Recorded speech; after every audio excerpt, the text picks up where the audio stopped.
दोस्तों, महानदी जो छत्तीसगढ़ की सबसे प्रमुख नदियों में से एक है, जो छत्तीसगढ़ में मुख्य रूप से बहती भी है। इस नदी को छत्तीसगढ़ की गंगा के नाम से भी जाना जाता है और यह छत्तीसगढ़ की जीवन रेखा मानी जाती है।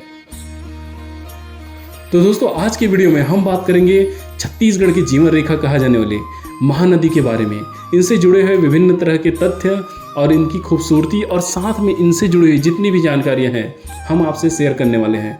तो बनी रहिए वीडियो में हमारे दोस्तों, और चलिए वीडियो में आगे बढ़ते हैं और जानते हैं महानदी की महान इतिहास और वर्तमान के बारे में।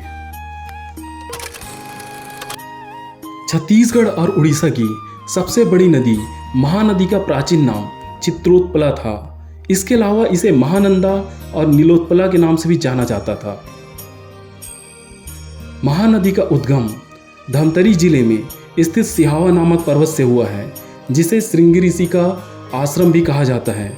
इस नदी का प्रवाह दक्षिण से उत्तर की ओर है। इस नदी को छत्तीसगढ़ की गंगा के नाम से इसलिए जाना जाता है क्योंकि यह छत्तीसगढ़ के अधिकतम भूभागों में बहती है और छत्तीसगढ़ को अनाज और विभिन्न तरह के फसलों का वरदान देती है।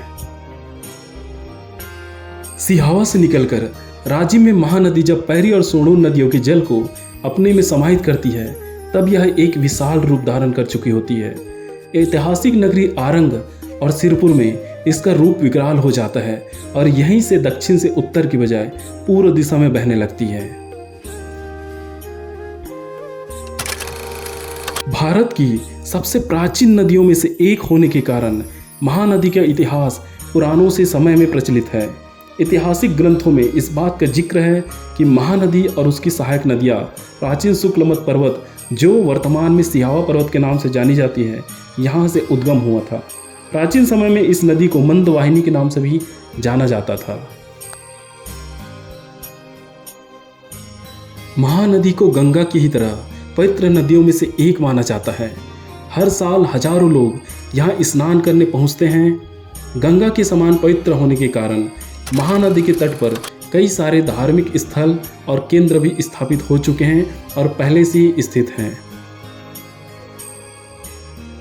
ऐसे तो महानदी के किनारे बहुत सारे धार्मिक स्थल हैं, पर प्रमुख रूप से राजिम, जहां राजीव लोचन का मंदिर है, और त्रिवेणी संगम में भगवान कुलेश्वर नाथ बसा हुआ है।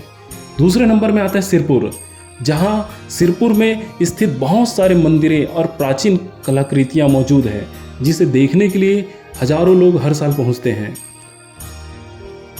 उसके बाद बात करें तो शिवरी नारायण जैसे अत्यंत प्राचीन मंदिर इसी नदी के किनारे बसा हुआ है। इस सब के अलावा चंद्रपुर में माँ चंद्रहासिनी देवी का मंदिर और माँ नाथलदाई का मंदिर भी महानदी के किनारे ही बसा हुआ है। तो इस तरह से अगर हम बात करें तो महानदी के किनारे बहुत सारी धार्मिक महत्व के मंदिरें और स्थल हैं। बात करें महानदी की लंबाई के बारे में, तो महानदी की कुल लंबाई 858 किलोमीटर है। यह छत्तीसगढ़ में 286 किलोमीटर तक बहती है और आगे उड़ीसा में जाकर के प्रवाहित होने लग जाती है। इस हिसाब से दोस्तों, महानदी छत्तीसगढ़ की सबसे बड़ी नदियों में से एक है। यह छत्तीसगढ़ के विशाल भूभाग में बहते हुए यह छत्तीसगढ़ को अपना जल का वरदान प्रदान करती है, इसलिए इसे छत्तीसगढ़ की गंगा के नाम से भी पुकारा जाता है। बात करें उड़ीसा में, तो यह उड़ीसा में भयानक बाढ़ का विकराल रूप ले लेती है, इसलिए इसे उड़ीसा का शोक के नाम से भी जाना जाता है।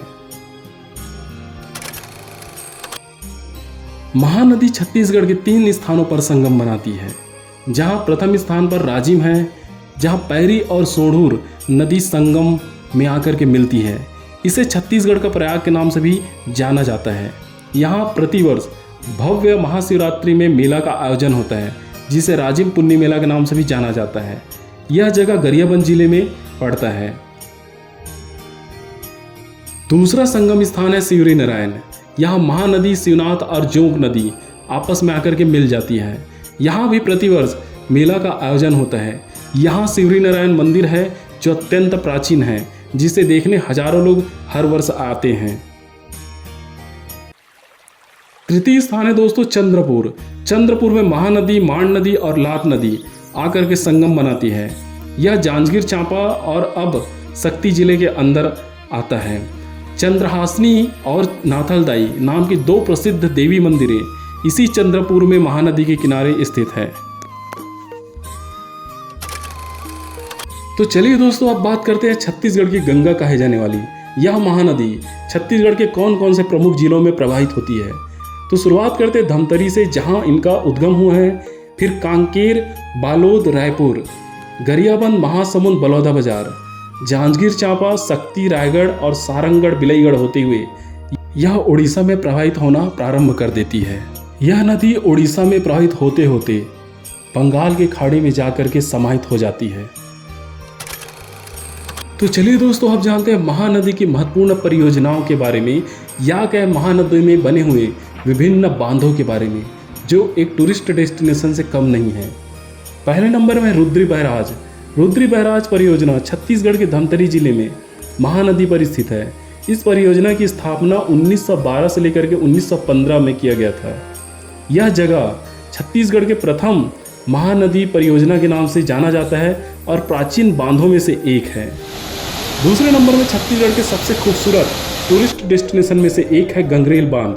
गंगरेल बांध परियोजना छत्तीसगढ़ के धमतरी जिले में महानदी पर ही बना हुआ है। इसको रविशंकर जलाशय के नाम से भी जाना जाता है।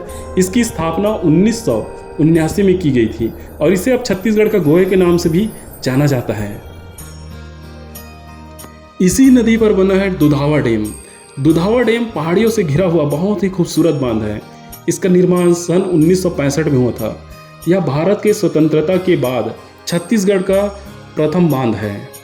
और अंत में बात करते हैं दोस्तों हीराकुंड डैम का, जो छत्तीसगढ़ नहीं उड़ीसा का सबसे खूबसूरत और लंबे बांधों में से एक है। तो दोस्तों, ये था छत्तीसगढ़ की गंगा या जीवन रेखा कहे जाने वाली महानदी के बारे में एक छोटा सा परिचय। वीडियो आपको कैसा लगा कमेंट करके जरूर बताएं। अच्छा लगा हो तो लाइक शेयर सब्सक्राइब करें। मिलते हैं नेक्स्ट वीडियो में, तब तक के लिए जय हिंद, जय छत्तीसगढ़।